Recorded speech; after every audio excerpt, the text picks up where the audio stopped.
श्री हरिभक्तांनो, अधिक महात्म्य कथा अध्याय 7 सुदेव गौतमीची कथा। कृष्णाय वासुदेवाय हरये परमात्मने प्रणत क्लेशनाशाय गोविंदाय नमो नमः।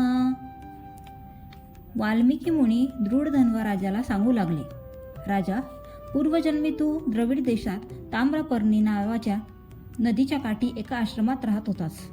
तुझे नाव होते सुदेव आणि तुझ्या या गुणसुंदरी राणीचे नाव होते गौतमी। सुदेव आणि गौतमीचा संसार मजेत चालला होता। बरेच दिवस झाले या जोडप्याला संतान झाले नाही, घरी पाळणा हलला नाही, त्यामुळे सुदेव दुःखी होता। त्याला गौतमी म्हणाली, अहो, पण समजा की पुत्र झाला आणि तो जर का वाईट निघाला तर आपण दुःखीच ना। अंगराजाला वेन नावाचा पुत्र होता। त्या पुत्राने मातापित्यांना इतका त्रास दिला की शेवटी त्या मातापित्यांना घर सोडून थेट अरण्यवास पत्करावा लागला। असे आपले होऊ नये। छे छे, ते काहीही झाले तरी आपल्याला पुत्र पाहिजेच, असे म्हणत सुदेवाने पुत्रप्राप्तीचा ध्यासच धरला। त्याने भगवान विष्णूंची आराधना केली, खडतर तपश्चर्या केली, नुसत्या पाण्यावर वर्षानुवर्षे तपाचरण केले। अखेर त्याच्या त्या कठोर भक्तीमुळे भगवान विष्णू प्रसन्न झाले। गरुडावर आरूढ होऊन भगवान विष्णू सुदेवाकडे आले। सुदेवापुढे उभे राहून भगवान विष्णू म्हणाले, वत्सा, मी प्रसन्न झालो आहे, काय मागणे आहे ते सांगा।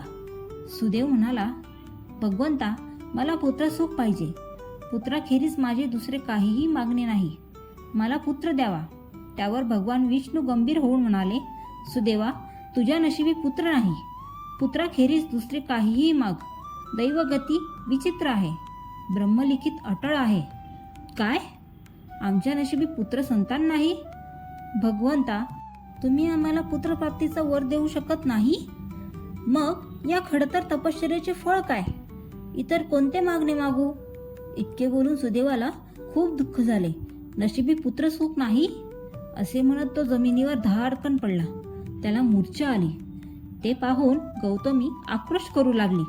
ती म्हणाली, अहो, मी पूर्वीपासून तुम्हाला हेच सांगत होते, तरी पण तुमचा हा हट्ट। दैवापुढे देव तरी काय करणार? देवाला सुद्धा दैवाने सोडले नाही। देव आणि दैत्य यांच्यापेक्षाही देव श्रेष्ठच आहे। उठा बरं, आता हा नाद सोडा। भक्तीमुळे मुक्ती मिळत असते, मनातील इच्छा देव पूर्ण करणार नाही। दैवात लिहिले असेल तसेच घडणार, त्याला देव काय करणार? भगवंता, तुम्ही दर्शन दिले एवढेच पुरे झाले। गौतमीचे ते बोल ऐकून गरुडाला त्या जोडप्याचा थोडा राग आला आणि दयाही आली। तो विष्णूला म्हणाला, ऐकलं का देवा, देव भक्तीपेक्षा दैवी शक्ती श्रेष्ठ असते। हे शब्द आपल्याला कमीपणा आणणारे आहेत।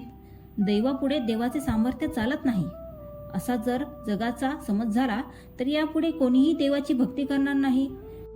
नशिबावर हवाला ठेवून लोक वाटेल ती कर्मे करतील, देवाचे आणि भक्तीचे काहीच का महत्त्व नाही? मग भगवंता, तुम्ही या सुदेवाच्या खडतर तपश्चर्याला प्रसन्न होऊन येथे येण्याचे श्रम तरी का घेतले? जे त्याच्या नशिबी आहे ते तो तुम्हाला मागत आहे। तुम्ही समर्थ आहात। तुम्ही नक्रपाशातून गजेंद्राची सुटका केली, ध्रुव बाळाला अढळपद दिले। मग या जोडप्याला फक्त एक पुत्र पाहिजे, तो तुम्ही का देऊ शकणार नाही? गरुडाचे ते कळकळीचे शब्द ऐकून भगवान विष्णू म्हणाले, गरुडा, तुझे म्हणणे अगदी योग्य आहे। माझे सामर्थ्य मी कमी होऊ देणार नाही, पण माझा जो शब्द गेला आहे तो आता मी परत घेऊ शकत नाही। आता यातून एकच मार्ग आहे, तो म्हणजे गरुडा, तूच आता या दाम्पत्यावर कृपा कर आणि तूच यांना पुत्र लाभाचा वर दे। माझी तुला तशी आज्ञा आहे।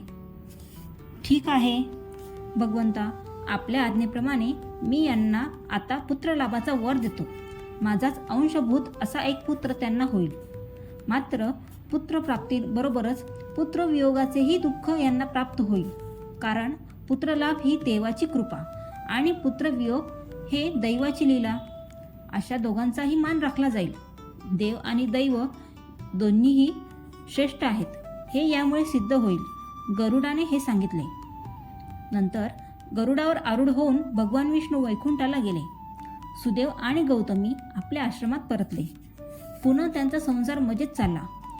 पती सेवापरायण अशी ती गौतमी पुढे यथाकाळ गर्भवती झाली. 9 मास लोटल्यावर ती प्रसूत झाली. सुदेव गौतमीला पुत्रलाभाचा आनंद झाला. त्या पुत्राचे नाव शुकदेव असे ठेवले.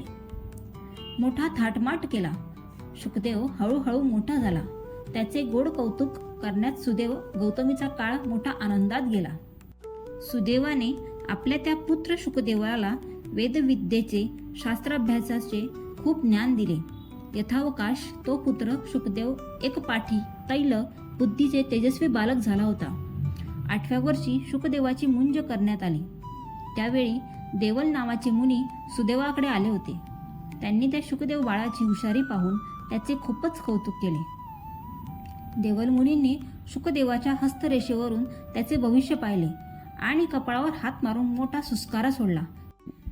हाय रे दैवा, फक्त 12 वर्षाचेच आयुष्य, होणारे न चुकेल, येईल जरी ब्रह्मा तया आडवा. वाल्मिकी मुनी दृढधन्वा राजाला ती शुकदेवाची कहाणी सांगू लागले. पुढील कहाणी 8व्या अध्यायात ऐकावी. सुदेव गौतमीची कथा संपली नाही. तर मग भक्तांनो, अशा रीतीने अध्याय 7 येथे समाप्त झालेला आहे. आणि अजूनही ज्यांनी अध्याय 1 ते 6 श्रवण केलेले नाही त्यांनी त्वरित जाऊन अध्याय 1 ते 6 श्रवण करावे. आणि व्हिडिओ आवडले असल्यास व्हिडिओला लाईक, शेअर आणि चॅनलला सबस्क्राईब करून बेल आयकॉनवर प्रेस करा, जेणेकरून पुढचे व्हिडिओचे नोटिफिकेशन्स तुम्हाला लवकरात लवकर येतील. धन्यवाद.